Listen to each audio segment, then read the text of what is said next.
लोरी बचपन में सुनकर कितना आराम, कितना सुकून मिलता था, है ना? लेकिन जरा सोचिए, अगर वही प्यारी सी लोरी किसी की जिंदगी का सबसे बड़ा और सबसे खौफनाक सच बन जाए।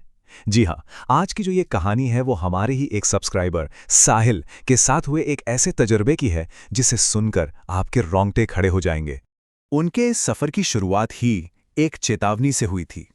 मनाली के होटल रिसेप्शनिस्ट के ये शब्द सिर्फ एक जानकारी नहीं थे, बल्कि एक अनहोनी की भविष्यवाणी थे। उस वक्त तो उन दोस्तों ने इस बात को हंसी मजाक में उड़ा दिया, पर उन्हें क्या पता था कि बहुत जल्द वो इस नाम का असली मतलब समझने वाले थे। तो ये कहानी है साहिल और उसके 3 दोस्तों की, चिराग, अरुण और समय। ये चारों मनाली गए थे। असल में ट्रिप का प्लान इसलिए बना था क्योंकि उनका दोस्त समय, उसने कुछ महीने पहले ही एक एक्सीडेंट में अपने छोटे भाई को खो दिया था और जाहिर है वो काफी सदमे में था। तो दोस्तों ने सोचा कि चलो इसका मन बहलाने के लिए इसे कहीं घुमा लाते हैं। होटल के उस आदमी ने उन्हें साफ साफ समझाया था। उसने कहा कि देखो, यहाँ के लोग मानते हैं कि सूरज ढलने के बाद रोहतांग में एक मायावी साया घूमता है, एक ऐसी ताकत जो लोगों की आंखों में धोखा पैदा कर देती है। मतलब उन्हें वो दिखता है जो असल में है ही नहीं। और इसी ढल से सभी लोकल लोग शाम 6 बजे तक अपने अपने घरों में बंद हो जाते हैं, ताला लगा लेते हैं। अब जाहिर सी बात है, इन चारों दोस्तों को ये सब बातें ना सिर्फ टूरिस्ट्स को डराने वाली कहानियां लगीं। वो इस चेतावनी पर खूब हंसे और बिल्कुल बेफिक्र होकर अपनी गाड़ी उठाकर रोहतांग पास के खूबसूरत नज़ारों की तरफ निकल पड़े। और ये उनकी पहली और शायद सबसे बड़ी गलती थी। तो रोहतांग में उन्होंने कुछ घंटे बिताए, सब ठीक था, और फिर उन्होंने फैसला किया कि चलो वापस चलते हैं।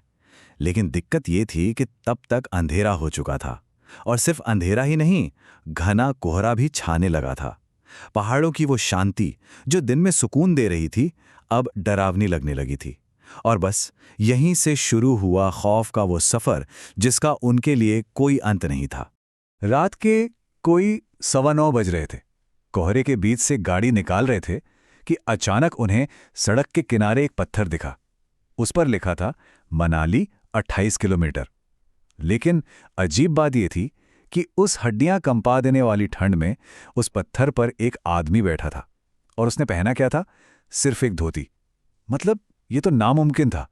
इस नज़ारे को देखकर साहिल के अंदर ना एक अजीब सी बेचैनी होने लगी, पर उसने सोचा कि चुप रहना ही ठीक है।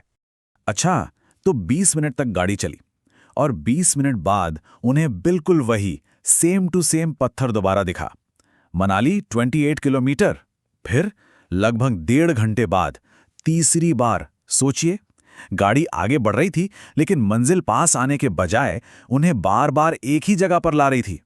ऐसा लग रहा था जैसे वो किसी अनदेखे जाल में बुरी तरह फंस चुके थे। गाड़ी में जो एक अजीब सा सन्नाटा था, वो टूटा।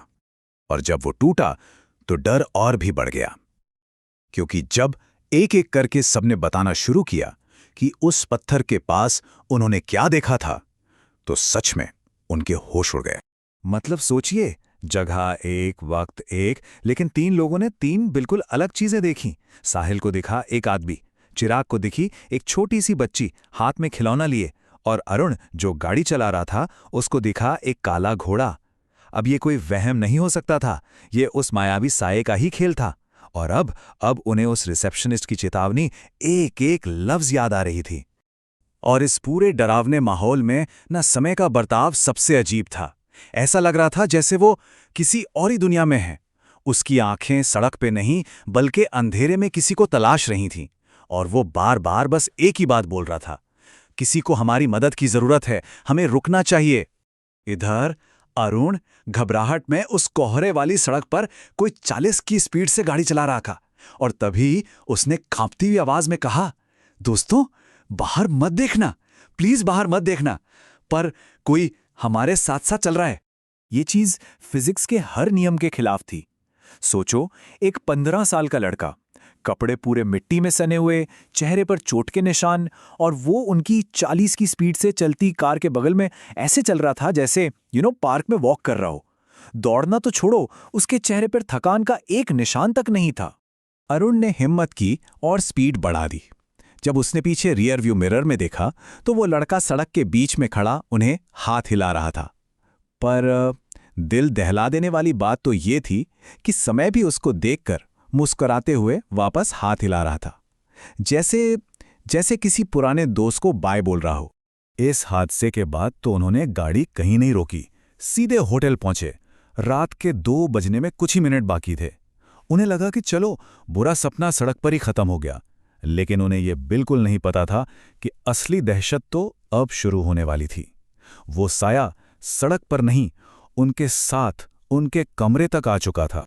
रात के 3:30 बजे साहिल की नींद टूटी किसी के गाने की आवाज से। उसने देखा तो समय उठा हुआ था और आईने में शीशे में खुद को देखकर एक बच्चे की तरह लोरी गा रहा था, चांदा है तू मेरा सूरज है तू।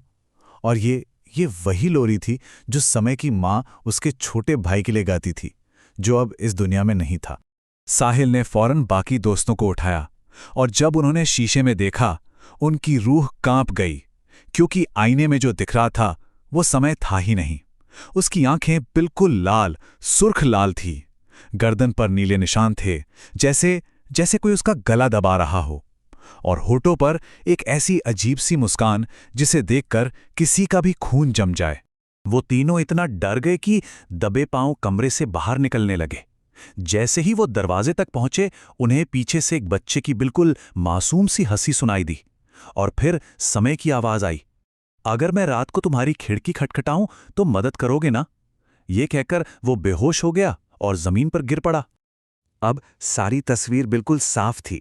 कोई बुरी शक्ति समय के दुख का, उसके गम का फायदा उठा रही थी।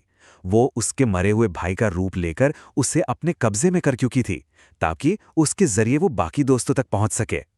अगले दिन सुबह वो उसे एक लोकल पंडित के पास ले गए। पंडित ने पुष्टि की कि हाँ, इस पर किसी आत्मा का साया है।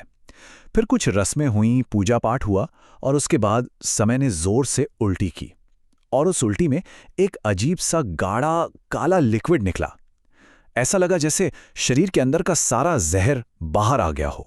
खैर, उस दिन के बाद समय आहिस्ता आहिस्ता बिल्कुल ठीक हो गया, पहले जैसा नॉर्मल। उसको उस रात का कुछ भी जरा सा भी याद नहीं था।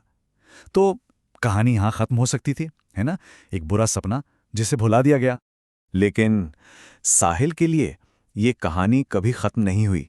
वो आज भी कहता है, समय तो ठीक हो गया, पर वो खौफ, वो डर मेरे अंदर बैठ गया है। आज भी मुझे हर रात सपनों में वही लोरी सुनाई देती है।